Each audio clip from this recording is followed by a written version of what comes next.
এই কয়েকটা মাস গেছে মাত্র, এর মধ্যেই কে এই বিজয়ের দাবিদার এই নিয়ে মনে হয় যেন একটা প্রতিযোগিতার মতো শুরু হয়ে গেছে।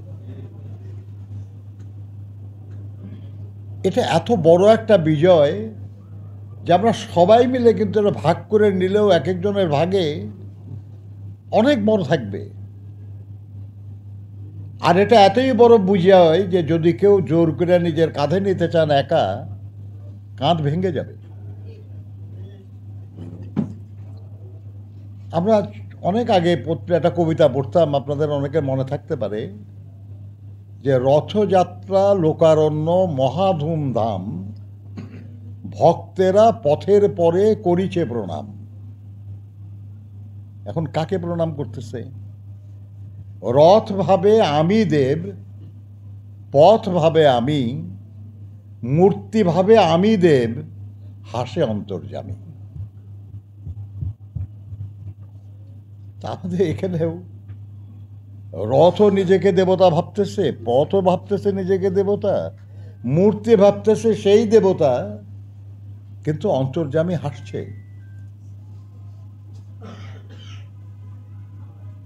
এই লড়াইয়ের সময়টা না। এই লড়াইয়ে যারা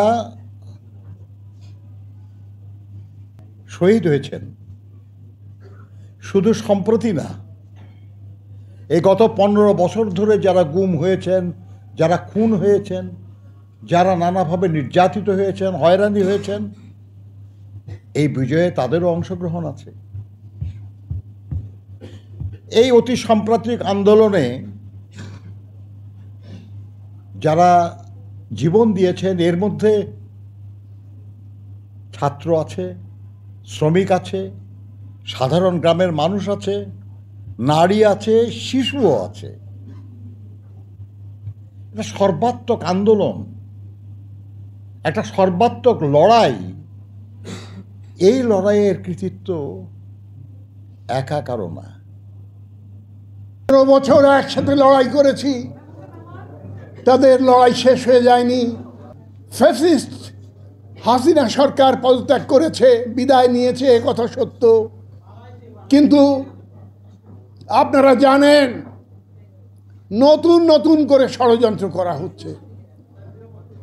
ফ্যাসিস্ট হাসিনা সরকারের প্রেতাত্মা তারা এখনো সমাজদেহের রন্ধ্রে রন্ধ্রে বিচরণ করছে এবং এক একটা সমস্যার সৃষ্টি করছে।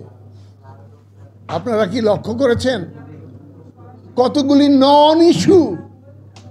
নন ইস্যুকে ইস্যুতে পরিণত করে এদেশের রাজনৈতিক অঙ্গনকে ঘোলাটে করার পায়তারা চলছে। গণতান্ত্রিক সংগ্রাম এখনো শেষ হয় নাই। স্থানীয় সরকার নির্বাচন এই মুহূর্তে কি জন্য, কার প্রয়োজনে, কেন এই দাবি আজকে উত্থাপিত হচ্ছে?